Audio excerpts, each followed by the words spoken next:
Take a break from your busy schedule and join Harold Sala for Guidelines, a 5-minute commentary on living. You can have it all is the slogan of a beer commercial. Having it all is exactly the desire of a generation of people who want it all, and they want it right now. Granddad may have been willing to wait, at least for a while, but today's generation wants it now. Young adults in Asia want it all too. It includes color TV, a washing machine, a refrigerator, a motorbike, and now a car.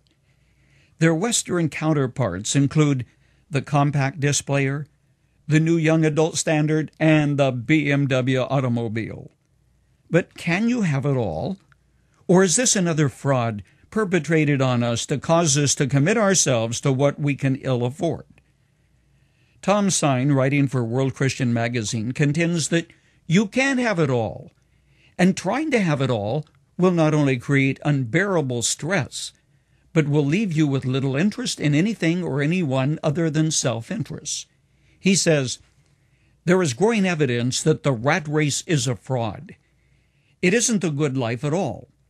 It isn't good for us, it isn't good for our kids, and certainly isn't good for those with whom we share the planet. End quote.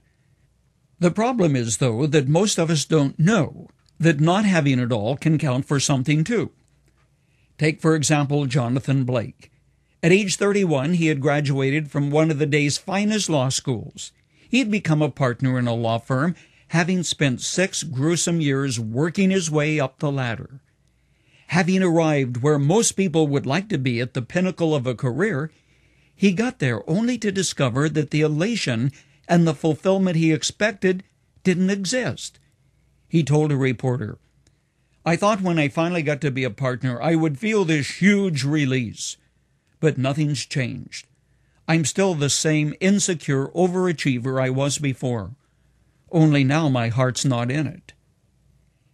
Having it all implies you can accumulate enough things that at some point all becomes enough, and satisfaction results. Relationships are unimportant. Values are inconsequential. Morals are relative.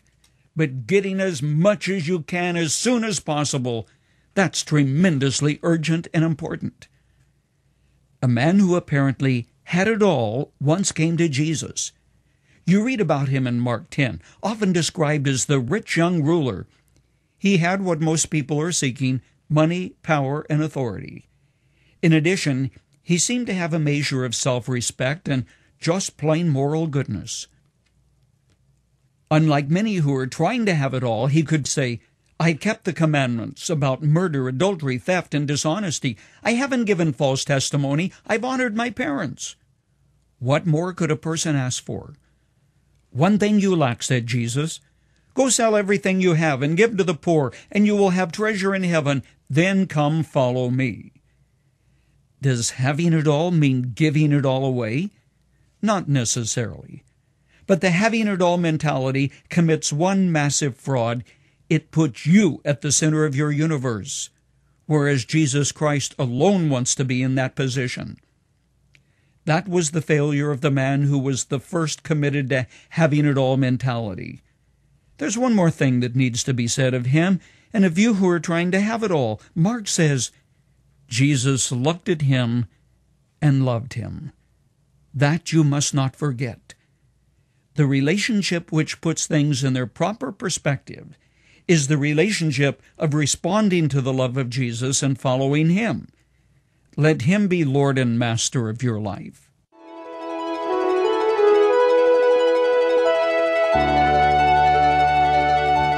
Have you been caught up in that "I've got to have it all and I've got to have it right now" syndrome?